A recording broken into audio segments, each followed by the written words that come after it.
But clearly what we're seeing here is something of a magnitude and scale which is very significant indeed, and thinking about all the people caught up in that. These are clearly incredibly distressing images, and your heart goes out to the people affected by them. We're not unfamiliar with extreme weather events in the United Kingdom. As we introduce our plan to make work pay, so a substantial increase in the rights of working people in this country, more protections for them, more protections against insecurity, but also balancing work with other parts of people's lives. We're here to protect workers' rights. That's what Labour is saying about their new bill. But what if I told you this legislation gives government agents the power to enter your home and arrest you? The so-called Workers' Rights Bill isn't just about fair pay and treatment. Hidden in the fine print are enforcement powers that would make even George Orwell raise an eyebrow. Still think this is about protecting the average worker? Before we move on, I'd like to ask you a small favour.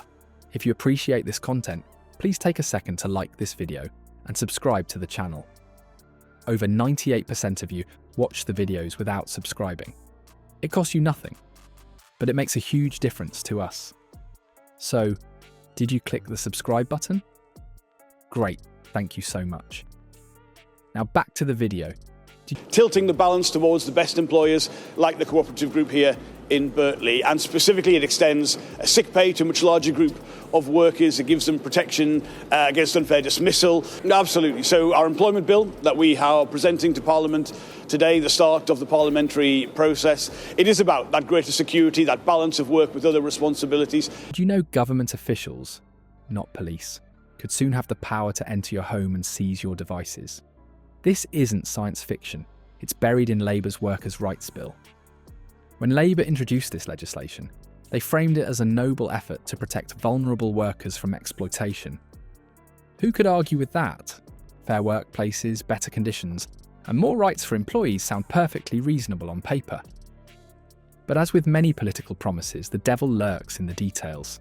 Beneath the veneer of worker protection lies something far more concerning: a significant expansion of state power that should alarm anyone who values civil liberties. What Labour presented to the public with grand rhetoric about workplace fairness conceals enforcement mechanisms that belong more in a dystopian novel than in democratic Britain.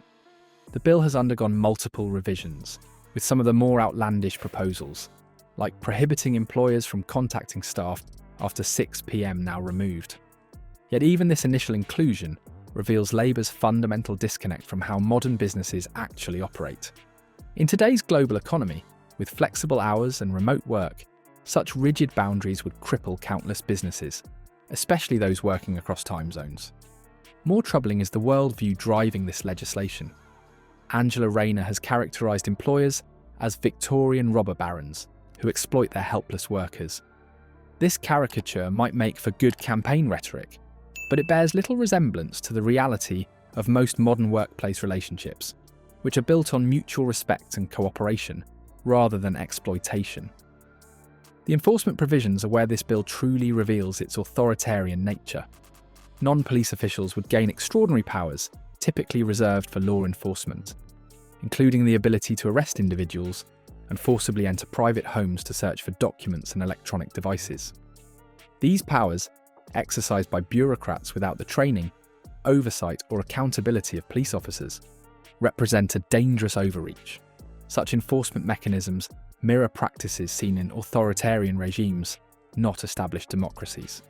Consider the implications when government officials with minimal oversight can unilaterally decide what constitutes fair treatment in your workplace, and then have the power to enter your home to enforce their interpretation. What we're witnessing is typical socialism in action, an expansion of state control under the guise of protection, creating a climate of fear and suspicion between employers and employees rather than fostering the cooperative relationships essential for thriving workplaces. While Labour frames their bill as protecting workers, the truth reveals a painful irony. These same policies meant to shield employees could become the very barriers that lock them out of job opportunities altogether. When hiring becomes legally hazardous, employers don't hire more, they hire fewer.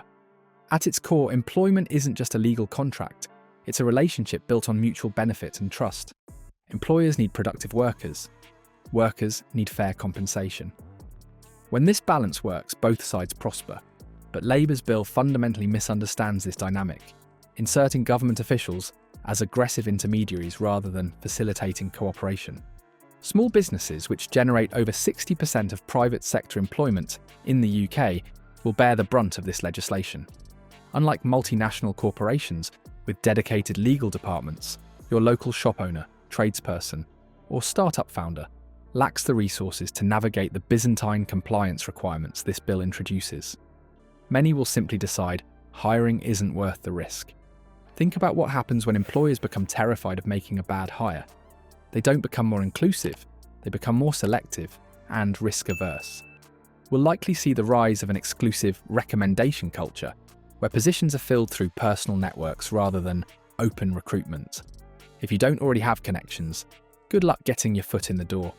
The bill also creates perverse incentives within existing workplaces. When terminating underperforming employees becomes a legal minefield, businesses adapt by avoiding formal employment altogether. Contract work, zero-hour arrangements and automation suddenly become more attractive alternatives to permanent staff.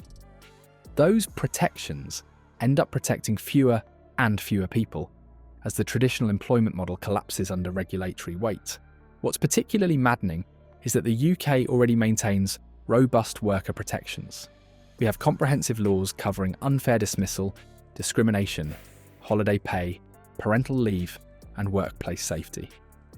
So what actual problem does this legislative sledgehammer solve?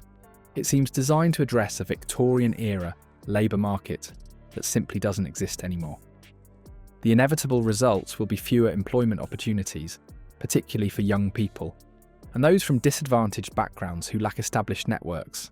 Productivity will suffer as workplaces retain underperforming staff out of legal fear rather than merit, and the culture of innovation and entrepreneurship that drives economic growth will wither under bureaucratic oversight. Let's be honest about what we're seeing here.